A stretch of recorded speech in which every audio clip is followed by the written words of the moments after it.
Президент Садыр Жапаров bir neçe gün murun Бишкек шаарындагы ТЭЦ-2-нин жанында пайда болгон конуштун жашоочулары менен жолугушкан. Жолугушуу жүрүшүндө тургундар 20 жылдан бери турак жайларына кызыл китеп ала албай, акыры үмүттөрү үзүлгөндүгүн белгилешкен. Мамлекет башчы бул үчүн карапайым калктын күнөөсү жок экендигин, аларга бир кездери жер саткандар айыптуу экендигин айтып, 10 декабрга чейин элге кызыл китеп чыгаруу тапшырмасын катуу койгон.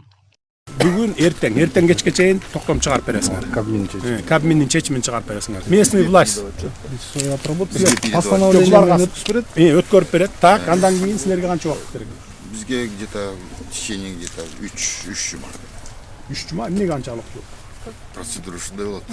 Согласование канча эле бери калган демекте. 3 жума. Так, 3 жума болсо бүгүн 15-і. Анан кийин 15-і. Где-то бир декабрдын бир 10-дорунда уже кызыл китеп берип баштайт дейсиңер, да?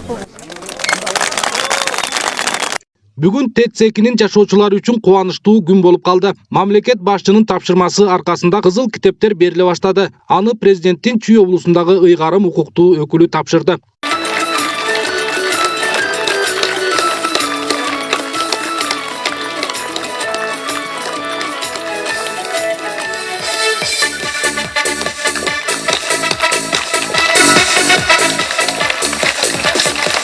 Жуншалиева Айгүл.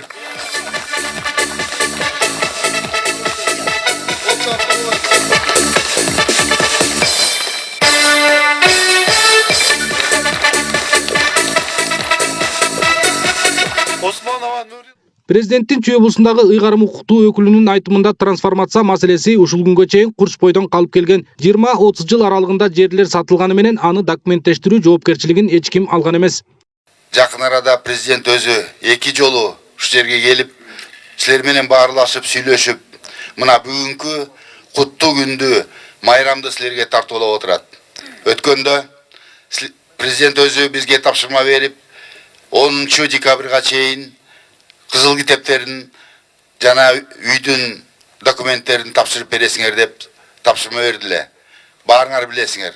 Ошонун алкагында бүгүн атайын президент өзү барып, менин атыман эл менен баарлашып, тапшырып келесиң деп жиберип отурат.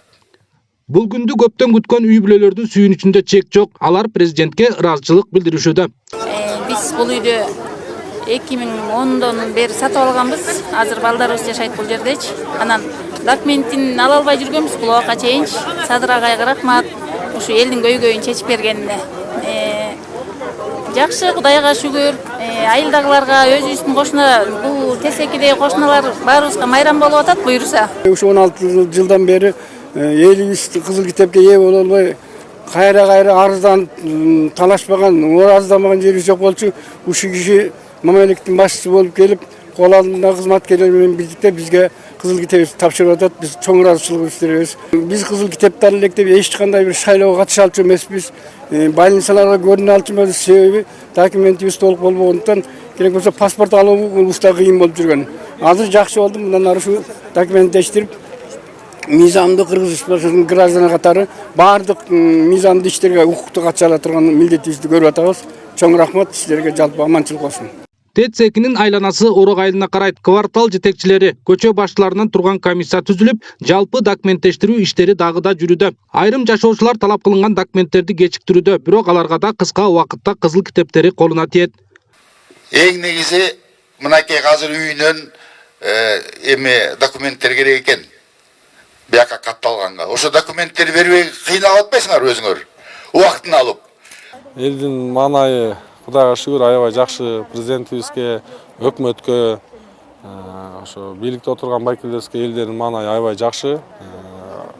16 жылдан бери каралбай келгенбиз деп айтып атышат. Азыр мынакей жумуштардын баары тең чечилип, кызыл китептер берилип, деп элдин маанайы аябай жакшы. Президентибизге биз менен баягы иштеп аттык, комиссия түзүп, ошо айыл өкмөтүбүздө иштеп атканда элдер президентибизге ден соолук каалап атышты.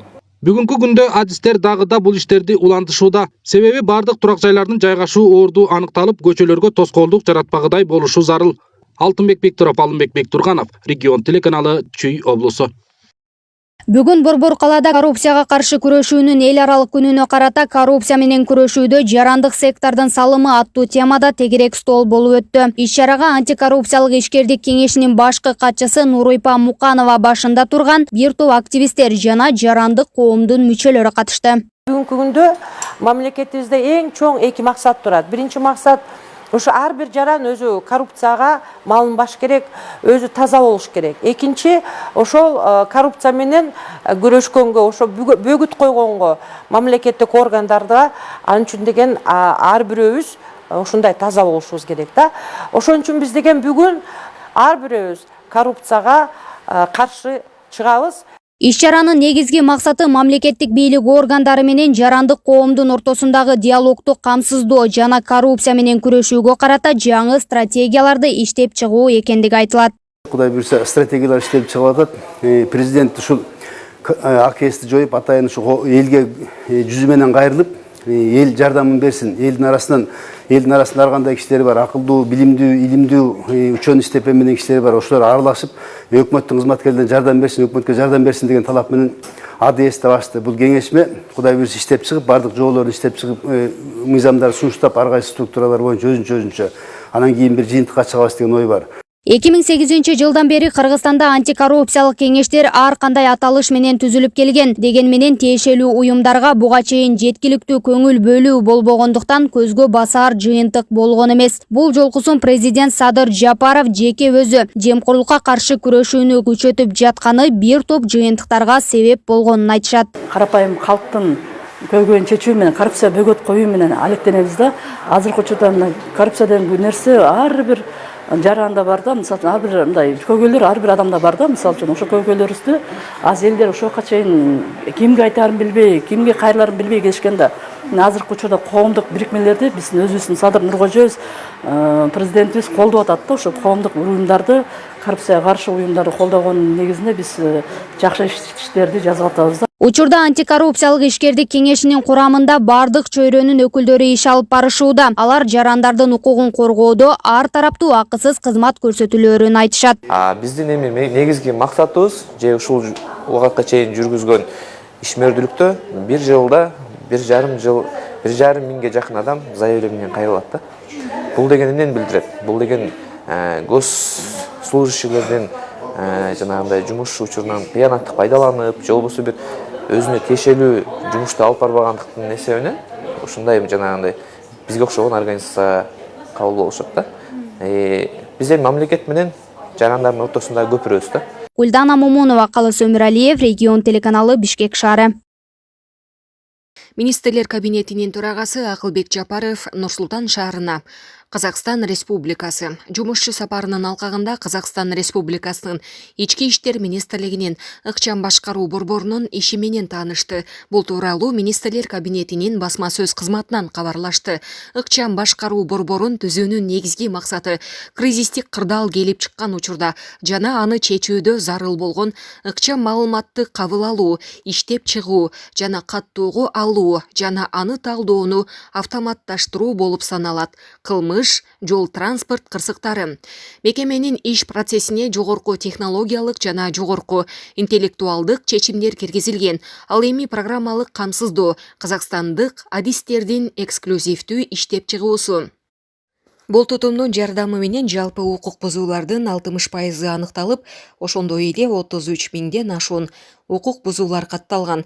Акыркы убакта биз жарандардын коопсуздугуна байланыштуу көйгөйлөрдү санариптештирүү жана башка заманбап ыкмалар аркылуу чечүү жөнүндө көп айтып жатабыз. Аталган борбор ар бир тургун өзүн толугу менен коопсуздукта сезиши үчүн олуттуу инструмент болуп саналат деп белгиледи Акылбек Жапаров.